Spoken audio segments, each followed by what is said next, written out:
Olá, sejam muito bem-vindos ao segundo dia do principal evento em Portugal que liga a advocacia aos negócios, a Advocatus Summit 2023, um evento organizado pelo jornal Eco e pela Advocatus. Ao longo do dia de hoje vamos abordar temas como as relações laborais, a sustentabilidade das energias renováveis, o imobiliário e ainda a governança e o financiamento empresarial. E é exatamente por aí que vamos começar.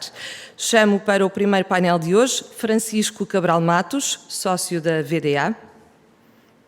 Joana Lobato Heitor, associada coordenadora da VDA, Sebastião Nogueira, associado coordenador da VDA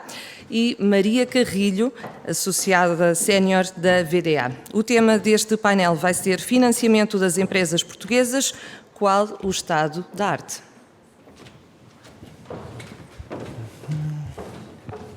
Muito bom dia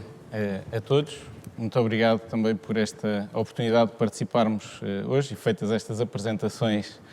que também agradeço. Vou prescindir esta primeira introdução, enfim, já fomos apresentados,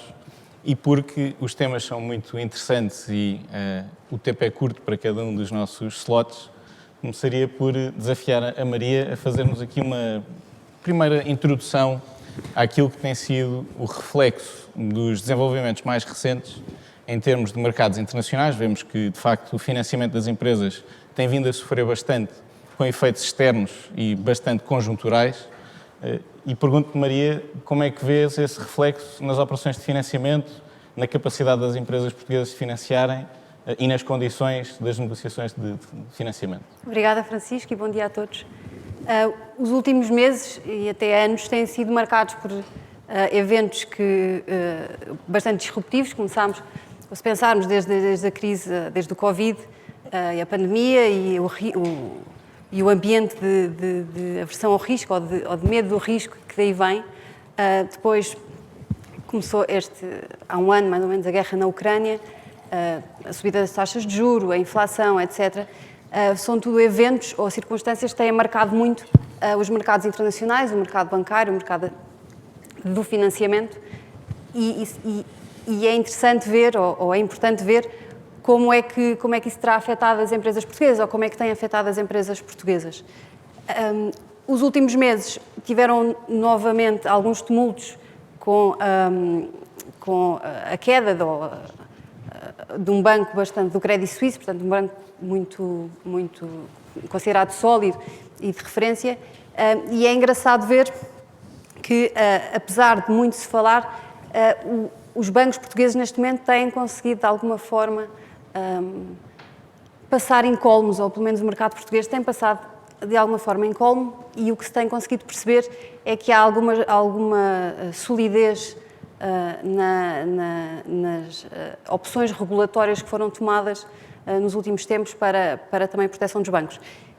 Isto, obviamente, não conseguimos prever o que é que vai acontecer a seguir, não conseguimos prever se haverá aqui algum fator que neste momento não esteja tão a descoberto ou que não esteja a ser tão falado e que tenha um impacto mais negativo. Mas tudo isto, ou seja, esta noção de que, apesar das taxas de juros terem subido e apesar de haver alguma instabilidade no mercado bancário ou no mercado internacional, os bancos portugueses e o mercado português têm conseguido navegar com alguma solidez, é também positiva para que os impactos destas crises ou destas alterações recentes não seja tão sentido em Portugal. Há, sem dúvida, parece-nos, da nossa prática e do dia-a-dia também do nosso trabalho, alguma redução no financiamento ou na procura de financiamento, alguma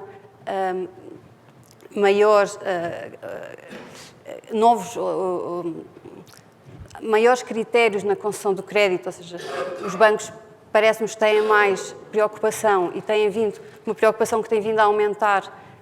de criar mais, não diria entraves, mas apertar um bocadinho os critérios de concessão de crédito, também as condições da concessão do crédito, sobretudo para as pequenas e médias empresas, e obviamente que há também uma redução, um bocadinho a reboque do aumento das taxas de juros, na procura do financiamento pelas empresas, também porque há alguma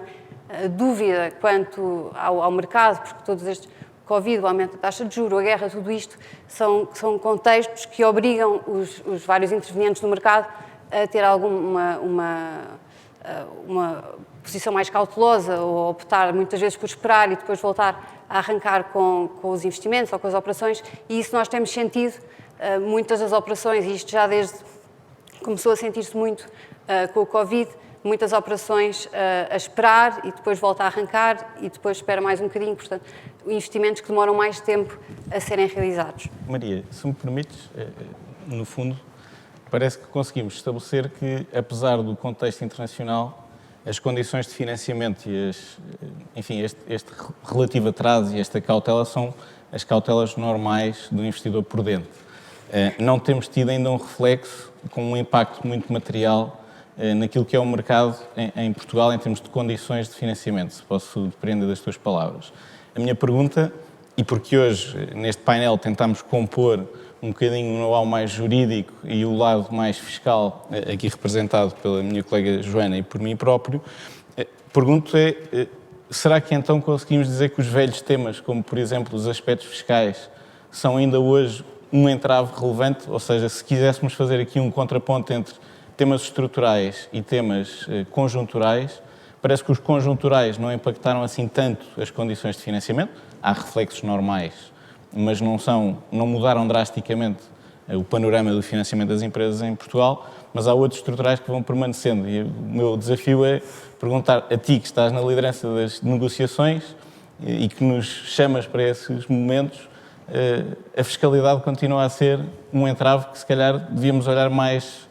frontalmente do que se calhar os aspectos conjunturais. Este ponto é válido ou não? Sim, obviamente. Os aspectos fiscais são dos aspectos mais importantes na estruturação de operações de financiamento. Muitas vezes, e sobretudo quando estamos a falar de investidores estrangeiros, há muita atenção ao regime fiscal e aos impactos fiscais de qualquer estrutura de financiamento que é realizada em qualquer país, e Portugal, obviamente, não é exceção. Quando vemos investidores internacionais a vir para Portugal, sobretudo, e eu acho que isto acontece mais, talvez por desconhecimento do regime, talvez porque os portugueses já estão mais habituados, mas vemos muitas questões a surgirem relativamente ao regime fiscal que temos e à forma como isso pode impactar esses financiamentos e depois também todas as estruturas de grupo das sociedades lá fora. Isso tem sempre bastante impacto. Muitas vezes, e Portugal tem aqui alguns impostos que nós bem conhecemos e que têm muito impacto em operações de financiamento, nomeadamente o imposto de selo, que é cobrado ou nos financiamentos ou depois também nas garantias que são prestadas por esses financiamentos e que são, sem dúvida, sempre um elemento de discussão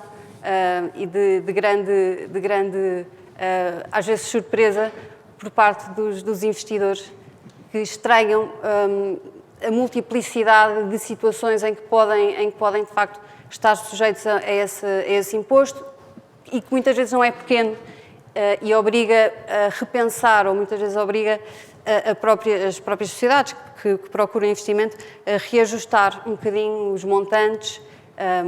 e, no fundo, a alocar montantes que não estavam à espera para esse imposto. É sem dúvida um aspecto que é tido sempre em conta. Eu pegava nessa deixa para passar aqui um bocadinho a palavra para a Joana, porque de facto nós, enfim, na vida de um financiamento, na vida das empresas, temos um momento que culmina talvez no momento mais feliz, que é quando os nossos colegas de bancário e financeiro nos dizem que conseguimos fechar o financiamento. Nesse momento estamos felizes e as empresas têm liquidez para avançar para a próxima fase e, por essa altura, estamos felizes porque conseguimos, de alguma forma, ultrapassar ou, pelo menos, mitigar os impactos fiscais que a Maria estava a identificar. Poder-se-ia dizer, bom, mas se há financiamento é porque, se calhar, a fiscalidade não é assim um problema tão relevante, porque, bem ou mal, conseguiu ser dirimido na negociação. Mas não é tanto assim, Joana. Ou seja, nós vemos que depois há uma fase 2, o financiamento está concedido, as empresas estão na normalidade das suas operações comerciais e há alguns sobressaltos em matéria fiscal. E, de facto, a matéria fiscal, da nossa experiência, ocupa a matéria financeira, digamos, os financiamentos, ocupa uma posição cimeira no contencioso. É verdade, nós de facto temos há um elevado número de processos e muitos casos de litigância fiscal. Nós temos muito contencioso, seja até também impulsionado pelos relativamente recentes centros de arbitragem tributária, mas aquilo que vemos é que continuamos a ter muitas inspeções e muita litigiosidade associada a temas de financiamentos. Muito provavelmente por alguma incerteza no enquadramento jurídico, muitas dúvidas em temas de territorialidade e sujeição, quando estamos a falar seja do próprio financiamento, seja das garantias que lhe estão associadas, e, portanto, efetivamente, continuamos a ter muitas inspeções com temas relacionados com imposto de selo, com retenções na fonte, nos pagamentos, nomeadamente nos juros, e quando estamos a falar de pagamentos cross-border, portanto, muita litigância associada a esses pagamentos, temas de retenções na fonte de IRC, temas de imposto de selo, obviamente, e, portanto, aquilo que existe é, efetivamente, temos muito contencioso, seja em fase administrativa, seja em fase judicial, e nomeadamente no Centro de Arbitragem Tributária, muitos temas ligados a operações de financiamento. E se calhar, a esse respeito, perguntava-te, Joana, fazendo um contraponto com o que dizia há pouco a Maria, nos problemas de financiamento encontramos temas conjunturais e estruturais, se calhar naquilo que é a litigiosidade fiscal em matéria de financiamentos, encontramos uma evolução histórica entre questões que eram muito dirimidas pelo direito interno e agora temos uma nova realidade a florescer. É verdade. Não sei se queres abordar um pouco esse tema. Sim, eu estou de acordo. Eu diria que numa primeira fase tivemos aqui um contencioso muito ligado, ainda temos, mas foi no fundo a primeira fase em que temos um contencioso muito ligado ao cumprimento de formalidades de acordos de dupla tributação e de próprias diretivas europeias e, portanto, e todas essas as formalidades que estão associadas ao cumprimento dos requisitos objetivos dessa legislação têm sido muito discutidas entre os contribuintes, entre as empresas e a autoridade tributária. Passamos agora para uma fase em que já vemos inspeções em que a autoridade vai um pouco mais além e em que temos temas de substância, temas de cumprimento de requisitos de identificação do próprio beneficiário efetivo da operação, no fundo um bocadinho em linha com aquilo que são as tendências da fiscalidade internacional, do caminho para onde nos estamos a voltar, na sequência de todas as recomendações e todos os trabalhos da OCDE e da União Europeia. Se é verdade que, por exemplo, nós tínhamos num primeiro momento muitas questões ligadas também ao prisma de cumprimento de requisitos da lei interna e de pressupostos de incidência objetiva e subjetiva, também é verdade que também temos muitos temas relacionados com compatibilidade da nossa legislação e da legislação interna do Código de IRC ou do Código de Imposto de Selo com o direito da União Europeia. E Portugal aí é pioneiro porque temos uma série de casos que foram levados por Portugal ao Tribunal de Justiça da União Europeia e em que muitas vezes a legislação teve que ser alterada para compatibilizar a nossa legislação nacional com os princípios e as regras de direito europeu e outros casos em que até o legislador se adiantou e acabou por alterar e incorporar essa harmonização e essa compatibilização diretamente na lei. Mas nós aqui temos tido, de facto, muitos casos, e continuamos a ter, ainda em dezembro do ano passado tivemos um tema relativamente a comissões de comercialização, também discutido no TJUE, tivemos o caso das retenções na fonte de fundos de investimento, que também foi decidido o ano passado, portanto Portugal aí também tem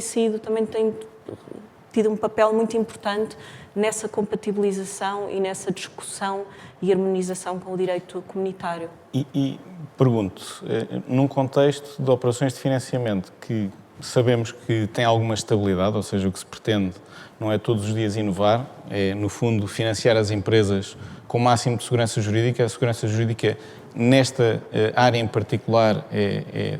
muito valorizada. Como é que estas decisões que vêm pôr em causa um pouco a legislação portuguesa têm sido refletidas no dia-a-dia? Tu sentes que, nomeadamente a autoridade tributária, o mesmo, enfim, a redação contratual, consegue suportar-se a essas decisões para trazer mais segurança jurídica? Ou temos aqui alguns problemas de, por um lado, temos contencioso, mas por outro lado a legislação continua a não responder e a prática no dia-a-dia continua a não ir ao encontro dessas dessas decisões. Sim, Francisco, infelizmente continuamos a ter contencioso e continuamos a ter discussões, porque mesmo depois da legislação ser alterada, muitas vezes voltamos à fase 1 em que andamos a discutir requisitos formais outra vez para cumprimento dessas novas normas e, portanto, no fundo, isso não tem diminuído, de acordo com a nossa experiência, a litigiosidade e, efetivamente, continuamos a ter que apresentar processos, não obstante essa compatibilização, essa alteração, muitas vezes aqui por algum delay da parte da autoridade tributária em adotar e em fazer refletir na sua atuação e nas normas essas decisões do Tribunal de Justiça. Não sei um bocadinho depois também qual é que é a tua experiência, por exemplo, ao nível de outros países, como é que também tem sido essa atuação, ou, por exemplo, mesmo nos temas do beneficiário efetivo, temos falado amplamente sobre isso, como é que tem sido também a atuação noutros países, como é que olham para Portugal, como é que Portugal se compara com esses outros países nesse aspecto? Eu creio que esse é um bom ponto e é uma transição necessária, aqui depois para a próxima intervenção que vou pedir ao Sebastião. Mas, de facto, há um elemento que me parece relevante e que vai ser um desafio no financiamento das empresas portuguesas, ainda relacionado com a fiscalidade. Porque, de facto, cada vez mais o que verificamos é que, mesmo no contexto internacional, existe uma percepção que é um misto entre política fiscal no sentido de policy, portanto, uma política mais de longo prazo, com uma percepção também do senso comum, enfim, dos mercados em geral, de um sobreendividamento e os efeitos que o endividamento das empresas, um certo endividamento excessivo, que é mal percepcionado pela opinião pública, pelos decisores políticos em geral, isso tem gerado um conjunto de desenvolvimentos legislativos, não só em Portugal, mas também no contexto internacional, não só da OCDE, essa é uma realidade tão abrangente que por vezes toma mais tempo a chegar a Portugal, mas claramente no contexto europeu. No contexto europeu tivemos evoluções ao nível de diretivas que vieram estabelecer regras máximas de dedutibilidade de gastos de financiamento, a nossa famosa regra do artigo 67 do Código do IRC e aquilo que normalmente apelidamos de Interest Barrier Rule, e é barrier precisamente porque estabelece um limite, mas muito mais recentemente a própria União Europeia, na definição da política fiscal para os próximos anos, introduziu um mecanismo concreto, a DEBRA, que vem precisamente, é um acrónico precisamente de Debt Equity Bias, ou seja, há uma clara percepção de que temos que migrar para um reforço dos capitais próprios e isto sempre prejudicando, não com medidas de incentivo à capitalização, no sentido construtivo, de criar benefícios fiscais mas muito acompanhadas de uma penalização dos gastos de financiamento. Qual é que, para mim, é o problema destas medidas? É que, desacompanhadas da tal segurança jurídica que é essencial para eu saber o que é cumprir bem a legislação, o que é ir ao encontro do propósito que o legislador tentou verter na legislação que temos todos que cumprir, a verdade é que estabelecer medidas anti-abuso ou estabelecer medidas que, no fundo, não estabelecem exatamente qual é que é o ponto de partida, mas limitam o ponto de chegada, vão continuar a criar incerteza. Este aspecto que a Joana referia é particularmente evidente. Todos nós conseguimos, nesta sala, quem nos ouvir, não estando aqui presente, qualquer um de nós consegue reconhecer que é importante uma empresa ter substância económica. Enfim, isto dito com esta abstração, ninguém porá em causa. É muito mais difícil dizer em que medida é que uma empresa que não tem atividade operacional como uma fábrica, em que medida é que as atividades financeiras ou as atividades de investimento em geral, como é que eu vou caracterizar essa substância económica? Provavelmente vou ter que aludir a critérios muito diferentes daqueles que utilizaríamos para descrever uma atividade operacional pura. A ausência de consenso quanto a estes critérios tem sido, quanto a nós, o principal problema e um dos focos de pressão no financiamento clássico. Voltaremos a esse ponto, porque o financiamento clássico, muitas vezes por razões estritamente económicas e de racionalidade económica, precisam de um polo aglutinador de financiamento para melhorar pelo volume as condições de financiamento e depois dentro do grupo fazer refletir as tranches de financiamento para os diversos projetos, mas a verdade é que todos nós já vimos estruturas de financiamento e elas têm uma multiplicidade de entidades, não apenas por estas razões e enfim, a razoabilidade e a necessidade de existir de cada uma das entidades terá que ser apreciada caso a caso, mas a verdade é que cada vez mais o financiamento clássico, que muitas vezes assentava nesta premissa, está a ser colocado em causa. Porquê? Porque depois andamos a discutir, será que eu tenho um problema porque o meu financiador direto, já eventualmente dentro do grupo, será que ele tem suficiente substância económica? Será que ele consegue efetivamente garantir a aplicação de diretivas europeias ou de tratados? Todas estas discussões ficam prejudicadas porque eu tenho o requisito, eu só tenho o benefício se pagar ao beneficiário efetivo, mas depois não tenho nenhum grau de concretização harmonizado ao nível europeu do que é que isso quer dizer, o que é que eu tenho que cumprir. Muitas vezes a pergunta não é tanto porque é que eu tenho que cumprir, precisamente porque o nosso ponto de partida é, sim, o pressuposto é razoável, mas é como é que eu cumpro. E é um dilema que qualquer advogado, e nós em particular fiscalistas, com o qual nos deparamos, que é precisamente não haver uma resposta clara para uma pergunta que é bastante simples, novamente em termos abstratos. Portugal não define o que é que considera ser a adequada substância económica de uma empresa, o que é um beneficiário efetivo. Temos conceitos que se sobrepõem, por exemplo, o beneficiário efetivo para efeitos do RCBE, do Registro Central do Beneficiário Efetivo, aproxima-se muito mais de um conceito de branqueamento de capitais do que de um conceito económico de beneficiário de rendimentos. Mas o conceito é sempre o mesmo. O beneficiário efetivo, na fiscalidade, é o beneficiário efetivo escrito, é sempre a mesma entidade. E, portanto, a minha pergunta quanto a isto, se calhar passando aqui ao Sebastião, é de que forma é que o facto de perpetuarmos algumas das questões fiscais no financiamento clássico, de que forma é que isto cria oportunidades para outras formas de financiamento? Bom dia a todos. Antes de mais, obrigado pelo convite. É um prazer estar aqui e poder falar sobre estes temas. E indo aqui à pergunta do Francisco, eu trabalho há cerca de 10 anos na área de financeiro e há 10 anos que recebo perguntas e questões de investidores sobre como financiar a economia portuguesa. E isto assenta essencialmente numa pergunta e num tema que nós temos no nosso ordenamento jurídico, que tem que ver com o princípio da exclusividade que existe na concessão de crédito em Portugal e que vem previsto no nosso artigo 8º do REGIC, portanto o Regime Geral das Instituições de Crédito e Sociedades Financeiras, e que reserva a atividade de concessão de crédito a um conjunto limitado de entidades. E, portanto, tenho muitas vezes investidores internacionais que têm muito dinheiro para alocar à economia portuguesa, mas porque não têm uma dessas entidades ao seu dispor em Portugal para canalizar fundos à economia portuguesa, acabam por não o conseguir fazer de uma forma direta. E isto acaba por ser um entrave patente naquilo que é a concessão de crédito em Portugal, nomeadamente se tivermos em consideração que estes investidores, quando olham para um ordenamento jurídico como o nosso, onde vêm entraves e ao lado, Reino Unido, por exemplo, ou outros países do continente europeu, têm um sistema e um regime jurídico muito mais evidente e fácil, naturalmente que acabam por canalizar esses fundos para outros ordenamentos jurídicos. Como é que podíamos aqui, de alguma forma, dinamizar este tema?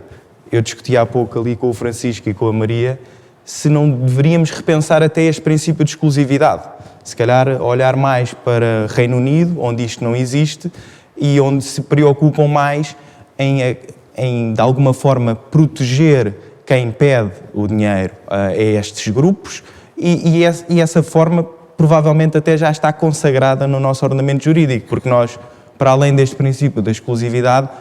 também temos um número de diplomas que acabam por proteger a posição de quem pede esse dinheiro emprestado. E aqui, naturalmente, estamos sempre a pensar em empresas. Portanto, eu não defendo esta posição para indivíduos, porque aí sim há uma necessidade ainda maior de proteção destes indivíduos, mas para empresas eu acho que é efetivamente o momento de reconsiderar este princípio da exclusividade. Para além disto, dar também a nota que o nosso país, governo, legislador, tem feito um caminho assinalável também na procura de formas alternativas de financiamento. Portanto, tendo em consideração esta limitação do princípio da exclusividade, temos tentado encontrar soluções que permitem na mesma a estes investidores estrangeiros, de alguma forma, alocarem fundos aqui às empresas portuguesas. Eu passo, por exemplo, a enumerar duas destas formas. O crowdlending, que em 2015, se não estou em erro, aparece pela primeira vez em Portugal, portanto, plataformas de financiamento colaborativo, foi muito bem recebido na altura e até se pensou que seria muito utilizado aqui em Portugal, mas depois olhámos para o regime com mais algum cuidado e percebemos que os limites ao financiamento consagrados nesse diploma, portanto, estamos a falar, para algumas situações, de um limite de concessão de financiamento à volta de 1 milhão, noutras situações à volta de 5 milhões, acaba por também ser um entrave, mais uma vez, à concessão do financiamento por parte destes investidores, porque efetivamente os projetos que acabam por querer financiar acabavam por carecer de maior financiamento do que esses limites previstos no diploma aplicável. Por outro lado, também tivemos aí uma notícia muito boa há cerca de 2 ou 3 anos, que tem que ver com a criação dos fundos de crédito, que já há muito tempo esperávamos e que, de alguma forma, vai dinamizar certamente o nosso mercado de concessão de financiamento em Portugal, porque permite, mais uma vez, a estes investidores, não só estrangeiros, mas portugueses também, neste caso, canalizarem os fundos à nossa sociedade através deste fundo, que eu não lhe vou chamar, não é certamente um mini-banco, porque é muito mais simples de constituir, mas efetivamente tem alguns requisitos que para se satisfazer é preciso algum cuidado e ter os meios humanos, técnicos aqui em Portugal necessários para o efeito e efetivamente quando nós vimos este novo veículo a aparecer em Portugal, considerámos que podia ser uma ótima ferramenta para financiar a economia portuguesa, mas infelizmente deparamos-nos com um tema que é o legislador pensou na criação dos fundos de crédito, mas não pensou naquilo que seria o regime fiscal aplicável aos fundos de créditos. E o Francisco pode elaborar um bocadinho mais sobre isto, mas aquilo que eu vos posso dizer é que neste momento tenho um investidor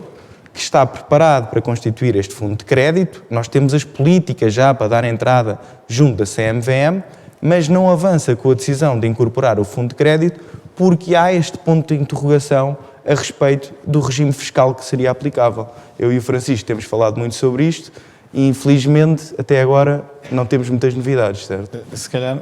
esse aspecto é especialmente relevante porque, de facto, nós estamos ainda na fase das conclusões desta nossa discussão, mas fazendo aqui um pequeno ponto de situação, a verdade é que parece que o que estamos aqui a fazer acontece pouco do lado do legislador. Ou seja, é muito interessante que as nossas discussões em equipa refletem, se calhar, uma falta de discussões em equipa do lado legislativo. E este aspecto talvez seja um primeiro ponto a melhorar, é que, de facto, há muitas medidas que são importantes e que estão prontas a serem implementadas. O Sebastião falava nos fundos de crédito, temos também o tema dos fundos de investimento alternativo especializado, que também era uma nova lefada de ar fresco na atração de outro tipo de investidores e que, uma vez mais, não temos clareza quanto ao regime fiscal. E depois temos mensagens difusas. Na altura discutia-se, face ao enquadramento jurídico, que, entretanto, também os próprios organismos de investimento coletivo, entre o ano passado e este ano, sofreram aqui uma alteração no próprio enquadramento jurídico, que, uma vez mais, não foi acompanhado. Era uma ótima oportunidade para termos um regime fiscal acoplado ao regime jurídico. Deixem-me dizer-vos que, apesar de eu ser fiscalista, nada me daria mais gosto do que entrar numa transação para explicar qual era a fiscalidade, mas não para ser visto sempre como a pessoa que vai falar dos problemas fiscais que vão impedir o financiamento ou que vão tornar isto uma discussão infindável. E, de facto, isso resulta de não termos uma visão do produto, mas termos uma visão do segmento. Ou seja, eu trato do regime jurídico e regulatório, já sei que o procedimento é feito com o Banco de Portugal, com a CMVM, ou não é uma entidade regulada, e, portanto, o regime jurídico está claro. Não percebo porque é que os investidores não avançam, porque é perfeitamente claro qual é que é este enquadramento. Quando chegámos à parte fiscal, discutíamos, mas faz mais sentido estes fundos acompanharem o regime dos fundos de investimento em geral ou acompanharem, por exemplo, o fundo de capital de risco? Estamos mais próximo de um regime de capital de risco ou estamos mais próximo de um fundo de investimento geral? E é curioso porque muitas vezes a resposta é, bom, mas é que nem estamos num nem noutro, há elementos que nos aproximam de um, há elementos que nos aproximam de outro, mas é precisamente por isto ser uma nova versão de um novo tipo de fundo que ele tem um regime jurídico próprio. Uma coisa tão fácil de compreender como isto, depois não é assim tão fácil de aplicar porque o investidor diz, bom, mas eu preciso de saber se estou isento, se não estou isento, se quando paga ao investidor tenho retenção ou não tenho retenção. Eu não consigo ir fazer um pitch deste tipo de produto, não há nenhum investidor que me diga, bom, vou sair de um contrato tipo que eu já conheço em Portugal para ir ser um inovador que vai um bocadinho no escuro sem saber qual é que é a fiscalidade que lhe é aplicável. E a verdade é que também publicamente, na altura quando houve a publicitação dos fundos de crédito, sempre foi dito, atenção, mas não há problema porque vamos publicar o regime fiscal. Estamos há 2 anos à espera que se publique o regime fiscal. Na medida em que se disse que se ia publicar um regime fiscal, criou-se a expectativa de que, bom, então de facto é preciso um regime fiscal, não deve haver solução, porque se vamos criar um regime fiscal é porque ele ainda não existe. Portanto, toda esta incerteza é pena porque estamos a falar de temas teóricos que com uma clarificação que não tem que ser, e eu acho que este aspecto é bastante relevante, a clarificação não tem de ser no sentido de criar incentivos, é criar segurança jurídica. Bastar-me-ia dizer se sigo o regime que já existe para os fundos em geral, para os organismos de investimento coletivo em geral, para os fundos de capital de risco, se houver outro que haja, mas nem preciso que haja outro. Preciso que nos esclareçam qual dos regimes já existentes é que se aplicam. E às vezes nós perdemos algum tempo a discutir qual é que vai ser o novo regime, ao invés de discutirmos uma coisa tão simples como dizer eu só preciso que me digam qual dos que já existem é que se aplica também a esta realidade. E, portanto, às vezes esta falta de clareza podia facilitar um bocadinho, desbloquear alguns entraves que o nosso mercado de financiamento sente. Aproveitava para fazer uma segunda pergunta ao Sebastião, que é, na tua experiência, tens acompanhado não só esta captação de capitais junto de outros perfis de investidores, mas também libertar, às vezes, enfim, os créditos menos performantes, os nossos queridos NPLs, e essa também é uma forma de financiamento, porque, no fundo, libertamos o balanço das empresas de alguns créditos que não serão tão interessantes, e também aí tu sentes que o mercado está ativo. Queres falar um bocadinho sobre isso? Sem dúvida. Eu também dedico grande parte da minha atividade à compra e venda de NPLs, mais do lado da compra, nos últimos tempos. É sempre um mercado muito ativo, mas mais ativo, eu diria, no segundo semestre. O primeiro trimestre do ano foi muito lento, temos 2 ou 3 vendas a acontecer agora de carteiras,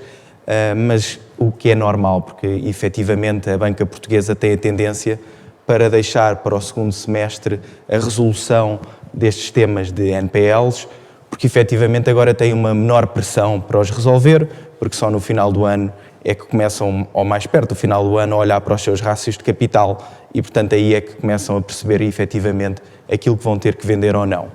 É, sem dúvida, uma fonte muito importante, não só de funding para os bancos, mas também de desalavancagem do seu próprio balanço, o que permite, efetivamente, à banca portuguesa depois ter mais fundos disponíveis para alocar aqui à sociedade portuguesa, nomeadamente às SMEs.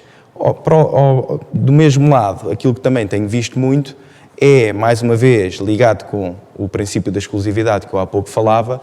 outras formas de financiamento estruturadas em Portugal e que permitem a estes investidores também, efetivamente, alocar alguns fundos em Portugal. Essas estruturas que a Maria também acompanha bastante vêm-se mais em real estate finance, através da emissão de obrigações, um bocadinho mais sofisticadas e não são para todos os investidores, nem para todas as sociedades que desejam efetivamente captar financiamento, mas temos visto essas estruturas. Por outro lado, também acompanho muito aquilo que é o financiamento estruturado mais na vertente da titularização de créditos e essa também tem vindo a desempenhar um papel muito relevante na nossa sociedade, porque, mais uma vez, permite, por um lado, à banca portuguesa captar fundos junto de investidores que normalmente não estariam muito participativos junto do mercado de concessão de crédito às SMEs e, por outro lado, mais uma vez, permite à banca portuguesa a redução daquilo que é o crédito mal parado, por um lado, e mesmo o performante nos seus balanços. Portanto, temos visto a titularização de créditos aqui a desempenhar um papel muito relevante, tanto na vertente sintética como na vertente tradicional. Isso quer dizer que, no fundo, de facto, temos aqui vários tipos de operações que nos permitem, por um lado, captar financiamento, por outro, eu acho que esse aspecto que acabaste de referir foi bastante interessante, libertar a capacidade dos bancos de financiar, portanto, deles próprios conseguirem conceder crédito às empresas, o que é uma forma indireta de ir levantar capital lá fora, no sentido em que não serão as empresas diretamente nos NPLs a ir financiar-se, mas são os bancos portugueses a garantir capacidade de financiamento por essa via. Isto leva-nos, de facto, aqui a dois aspectos que tu também referiste, Sebastião. E com isto passava novamente a palavra à Maria. A verdade é que, também em alguma medida, em resultado das dúvidas fiscais e das incertezas em torno das retenções na fonte, enfim, todo um conjunto de questões que vamos abordar agora de seguida, nós temos encontrado formas de financiamento diferentes, das duas uma. Ou passam por um financiamento num veículo estrangeiro, e que muitas vezes é precisamente, como referi há pouco, um aglutinador do financiamento e que depois o refinancia para baixo e, no fundo, financia as entidades dentro do grupo. Ou temos tido esta procura pela opção da emissão de obrigações. A emissão de obrigações teve aqui um impulso que eu também diria que é, em grande medida, fiscal. Este impulso em medida fiscal porque há um regime específico que permite a dispensa de retenção na fonte sobre juros pagos a financiadores não residentes em condições bastante mais favoráveis e bastante mais claras, seja em termos processuais, seja em termos de requisitos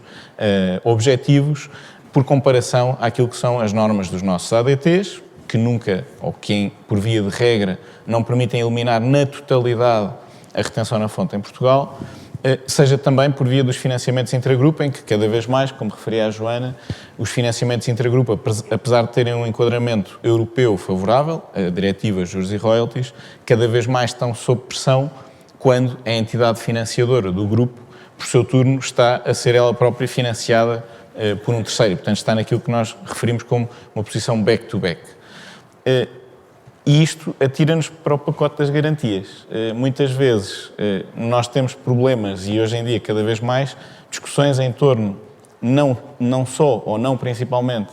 quanto ao contrato de financiamento em si, quanto ao fluxo do financiamento, mas muito relativamente aos pacotes de garantias. É essa a tua experiência também, Maria? Como é que tu vês esta... Sim. Porque muitas destas situações que nós estamos a descrever envolvem financiamento por entidades estrangeiras. Portanto, uma das grandes preocupações e um dos pontos que nós temos estado aqui a abordar relaciona-se com o financiamento que vem de fora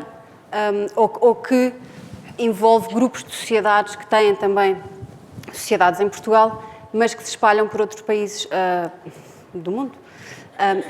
E muitas vezes, como nós já temos estado a falar aqui, aparecem outra vez as questões fiscais, neste ponto relacionadas com as garantias que são prestadas em Portugal ou pelas entidades portuguesas e que trazem sempre aqui alguma dificuldade nas operações, muitas vezes também por um ponto que o Francisco há bocadinho falava de certeza jurídica, de nós conseguirmos dizer taxativamente que uma determinada operação, que aquela estrutura ou que a evolução que é expectável naquela operação vai ter determinados impactos ou vai atrair determinado valor de imposto ou tipo de imposto. E é muito difícil, por vezes, nós termos essa certeza, até porque, às vezes, o que nos parece na prática é que as regras, o sistema ainda está um bocadinho pensado do prisma de banco financiador, empresa que é financiada no financiamento clássico típico, e já não é isso, ou não é isso que acontece hoje em dia, e principalmente em grandes investimentos, que são também investimentos importantes para as empresas portuguesas e que representam sempre um acréscimo de valor, ou assim se pretende, e há uma grande dificuldade do nosso regime em adaptar-se a essas estruturas maiores que envolvem os financiadores lá fora, muitas vezes financiadores esses que pretendem depois ceder os seus créditos ou sindicar ou poder sair da operação e serem substituídos por outros financiadores, o que é uma realidade bastante comum e normal nos financiamentos internacionais, mas que o nosso sistema, por um lado, o próprio sistema de constituição de garantias e do funcionamento desses aspectos mais civilísticos do nosso regime ainda não está absolutamente preparado, e depois, naturalmente, as dúvidas fiscais ou qual é o potencial impacto que estas pequenas alterações, que para os nossos clientes, quer sejam financiadores, quer sejam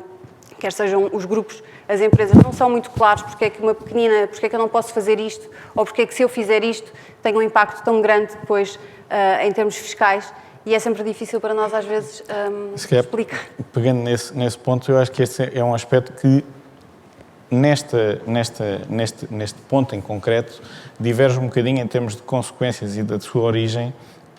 daquilo que falávamos há pouco. Muitas vezes falávamos no início da nossa intervenção, há problemas de desconformidade da legislação portuguesa, por exemplo, com o direito europeu, há problemas de algum atraso na adoção de decisões judiciais por parte das autoridades competentes.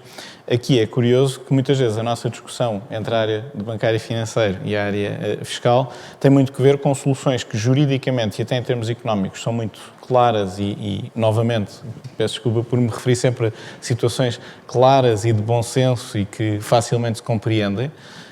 Um exemplo concreto, se eu sou um financiador e tenho um penhor sobre um conjunto de ações, se o ativo subjacente é cindido,